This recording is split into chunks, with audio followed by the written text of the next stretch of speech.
Ano bang meron ngayong December ng 2024 at napakaraming mga influencers ang nagsi-uploadan ng kanya-kanyang mga house tour? Today ngayong araw, babawasan natin ng isa yung napakahabang listahan ng requests nyo, my dudes. At i-reactan natin ang bahay ni Ma'am Zainab Harake. I hope I pronounced that correctly.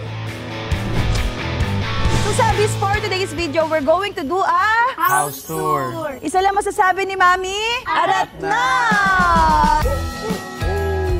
Oh, it looks very bright.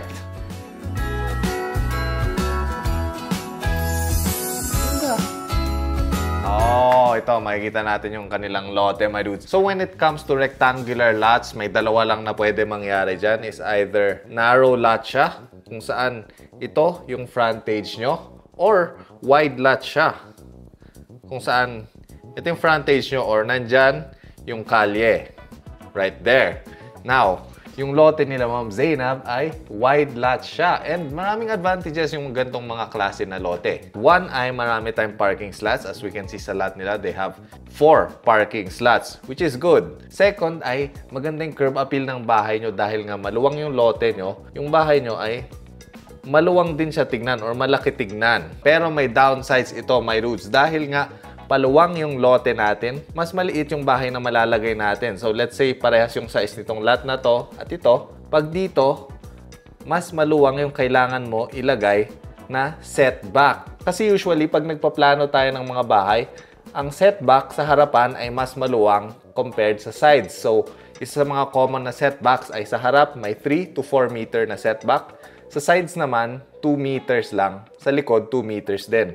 So kung wide yung lot mo, mas malaki yung chunk ng lote mo na hindi mo pwede tayuan ng bahay dahil doon sa setback. So yun yung downside ng mga wide na lots. Una muna sa lahat, gusto ko i-appreciate itong Christmas tree na to. Outdoor Christmas tree. Outdoor Christmas tree. And hindi lang ito ang outdoor Christmas tree natin dahil meron din tayong 3 Christmas tree pa sa taas ng ating bubong. Napakaganda. Sobrang pasabog. And syempre, kada Pasko, lagi kong inaano ang punong-puno ng ilaw. Ewan ko, amats ko na talaga yun. Sobrang daming ilaw. Yung punong-puno ng Christmas lights.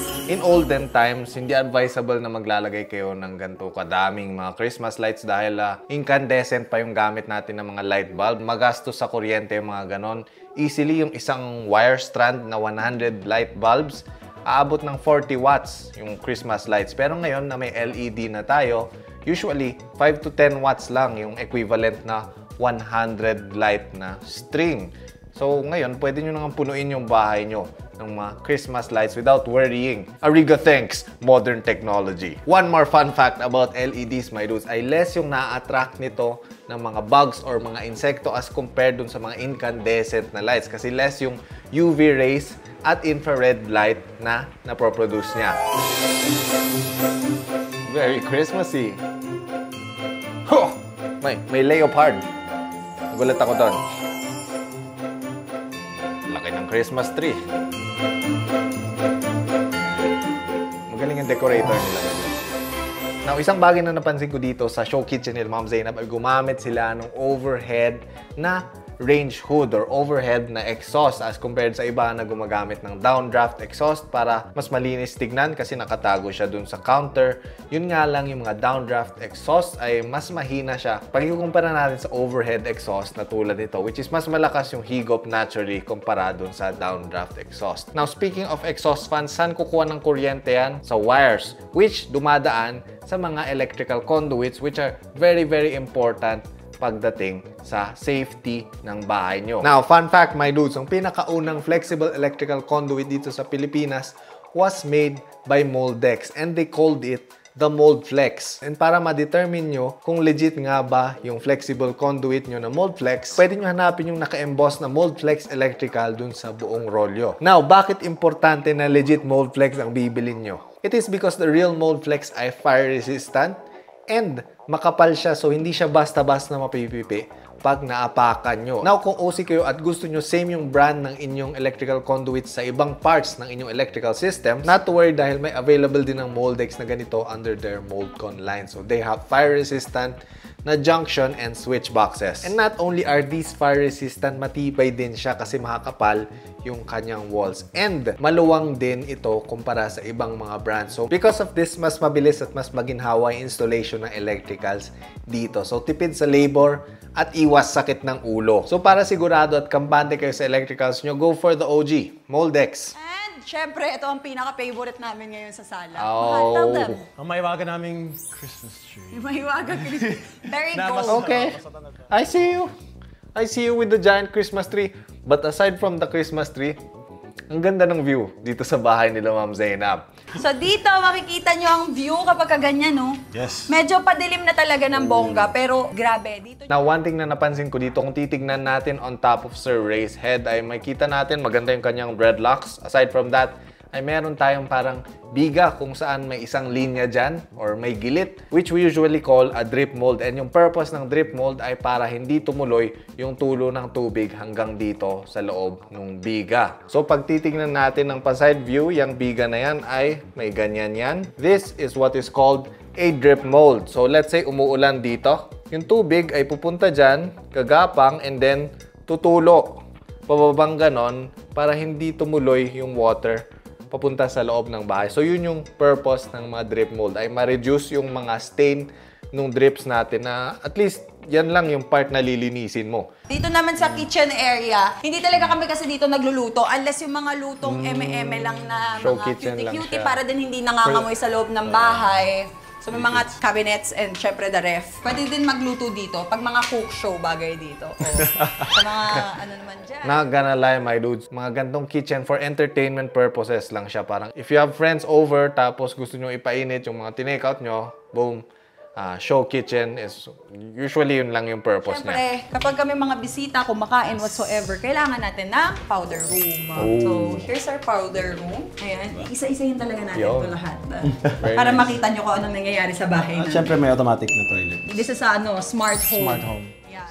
Now, isang napansin ko dito sa kanilang powder room ay yung ceiling, gumamit sila ng mga slatted wood. I wouldn't advise using totoong kahoy para dito. Meron namang nabibiling mga WPC or PVC na wood design slats na pwede nyong isalpak dyan sa inyong ceiling. Now, kung i-zoom in pa natin ng mas malapit with our eagle eyes, ay makita natin may exhaust fan sila dito, which is a requirement pag yung powder room nyo or yung CR nyo ay walang natural ventilation or wala siyang bintana, my dudes. Which, pagdating sa pagbili ng mga exhaust fans para sa CR, ang titignan nyo ay yung CFM niya or ang kanyang cubic feet per minute, which basically, ganito kalakas yung paghigop niya ng hangin kada minuto. And yung rule of thumb ay kada square meter ng toilet and bathroom nyo ay equivalent sa 10 CFM. So kung ang bathroom nyo ay 5 square meters, ita times 10 nyo lang yon. So 50 CFM minimum yung dapat lakas nung higop nung bibilin yung exhaust fan para doon. And makita naman itong CFM dun sa kahon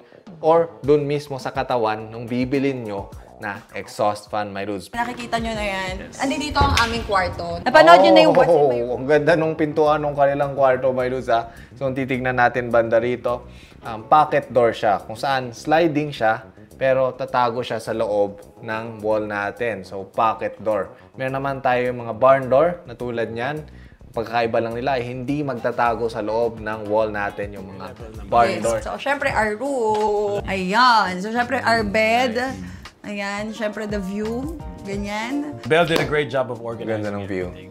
I'm truly proud of you for this. Syempre, ako kasi yung kaartihan ko, syempre ang pinakauna dyan, nagre-reflect yung kaartihan mo sa loob mismo ng tahanan mo eh. So kung paano. Now, I gotta say, my dudes, hindi ganun kalaki or kalawak yung dating ng bahay nila Ma'am Zainab. Tamang-tama lang siya kasi kung dito titignan natin, meron na siyang vanity dito sa harap ng kanilang kama. So, the reason why that's there is probably wala silang walk-in closet, which is okay lang, my dudes. We don't all need to have a walk-in or walk-through closet. Depende yan sa lifestyle mo at sa priorities mo. And I appreciate that about this house. It's just a well-designed home. And so far, wala pa akong masamang masasabi about it. But we will see. Syempre, saan ang side mo mahal? Ganda doon. Nakita nyo yung luggage na yan. Yung luggage niya tsaka yung mga gamit niya. Gamit Sa dyan. side niya to. Eh, ng you can side see. ko naman, sa kabila. Kasi katapat ng aircon. Lamigin ako. Sobrang lamigin ko. Hindi ko kayang tumapat sa aircon. So, Ako sanay ako sa Japan weather. So, Yes. naman, guys. Siya naman kasi. Pangalawang bahay na ito, my dudes, na napansin ko, yung aircon na hindi nakagitna sa pader. Typically, yung mga split aircon na tulad nito, recommended nila na ilalagay nyo siya sa gitna ng space. So let's say ito yung kama nyo, dito yung entrance ng kwarto. Usually, dyan siya ilalagay para madali niyang mahukool evenly yung buong kwarto. Pangalawang bahay na ito na influencer na nakita ko nilagay nila sa corner ng room. Now, there are many reasons for this. One ay yung pipes ng aircon. Again, yan, para mas malapit siya doon sa ating outdoor unit, and pag mas malapit yung indoor unit natin sa outdoor AC unit, mas efficient siya at less yung masasayang na kuryente sa pagpapalamig. Anyway, kung meron kayong kaosihan na tulad ko, my dudes, at gusto nyo talagang nakagitna, yung indoor unit ng split aircon nyo ay usually may 10 to 15 meters na allowance yan na pwede nyong distance from the indoor unit to the outdoor unit. And now, we're going to the third level. Come on. Third floor. Let's go. Let's go up. Let's go up. Show them.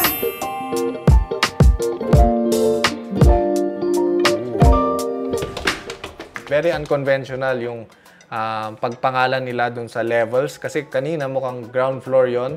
Kasi dun sila pumasok magmula dun sa road level. Pero ang tawag nila dito sa isang akyat pa ay third floor. So, second floor, yung ground floor. I is confused! Anyway, kung titignan natin yung railing sa kanilang hagdanan, again, ang walang kamatayang frameless glass railing for the stairs, which this is pangatlo na to na nakita ko. Yung una kay Ma'am Ivana, and then yung kila Sir Kong. Now, them, usong-uso yung ganitong klaseng railing, my dudes. One ay dahil malinis siya tignan, very, very sleek and modern. Pangalawa ay it exudes luxury and affluence. Tama ba, affluence? Parang sakit yun na. Affluence. State of having great deal of money. Tama. Influenza pala yung sakit. Guys, show them. What's that? It's our elevator. So, etong elevator na... What? May elevator sila in a 3-story house? Now, aside from this being a flex move, elevators make sense, my dudes. Lalo na't, you know, ito na yung balak nyo gawing bahay. Pagtanda nyo, syempre, pag tumanda na tayo, we need to preserve our joints. And Sir Ray, being a basketball player, I'm not sure kung nililimit niya yung mga steps niya pag akyat ng stairs, or baka bawal sa kanya umakyat ng stairs para ma-preserve yung kanyang tuhod at yung kung anumang ligaments sa kanyang paa. Elevators make sense. Although, di ba dapat sa mga basketball players laging ine-exercise yung tuhod? I don't know. Ito ang ating theater room. Ayan, we have a theater room. And itong mahal, explain. Itong ating... Theater, surround sound, soundproof, all the panels are custom made. Grabe, as in, masarap manood ng movies. Yes, at saka naging... Again, yung aircon nasa kanto, but I will forgive you, Sir Ray, dahil as you said, a lot of thought has went into this theater room. Usually, my dude, sa mga theater room ay gumagamit tayo ng mga projectors. Tapos meron tayong projector screen. Considering na hindi ganun kalawak yung kanilang theater room na malapit sila sa wall, it would make no sense to use a projector banda rito, my dude. So, papasok na tayo sa mundo ko. As a vlogger, kung si Daddy Ray court ang mundo niya, ako naman, editing room ang mundo ko. As you can see, this is where the magic really happens. Finally, may nakagitna ng aircon sa pader. Anyway, one thing I like dito sa editing room nila, yung choice of chairs. Now, my personal favorite chair ay yung gantong ergonomic chair na mesh siya.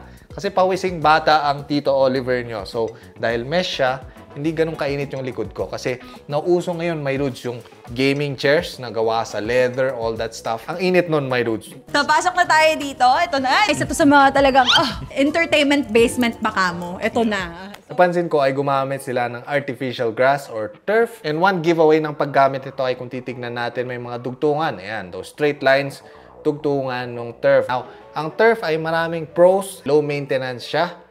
Tas less yung tubig na magagamit nyo dito. Actually, hindi kailangan ng tubig niyan. 2 ay mas durable siya kumpara sa normal na grass na minsan maapakan nyo lang ito, magkakaroon na siya ng brown or dead spot. Yun nga lang, ang downsides ng turfs ay yung heat retention niya ay mainit yan. May hindi tulad ng normal na grass na higupin niya yung init at photosynthesis niya, turn it into chlorophyll. You know, nakaka-reduce ng init yung totoong grass. Yung turf ay absorb niya, tas i-release niya rin papunta sa inyong bahay. Ito na, Daddy. Pakita mo na. Pakita mo Ang na. ating basketball court. Guys, alam niyo na. Di ba? Kaya namin Ganyan talaga naman, no? kinuha tong bahay na to eh. Dahil dyan eh. Grabe. Ito yung isa sa mga downsides ng mga subdivisions na pag yung, so tignan niyo yung fence nila Ma'am Zainab at Sir Ray, ang ganda-ganda, di ba? Tapos biglang maglalagay ng firewall dun sa likod ng fence nyo, which masisira na yung view nyo. And sometimes, hindi pa obligated yung may-ari ng kabilang bahay na gandahan yung firewall na yan. Pwede lang iwan na raw cement lang yan, depende dun sa ruling ng Homeowners Association nyo. So before buying a property in a subdivision, make sure to ask for a copy ng kanilang mga rulings. With that, my dudes, I guess, all in all, I would give their house 20/15 Christmas lights. Flying please!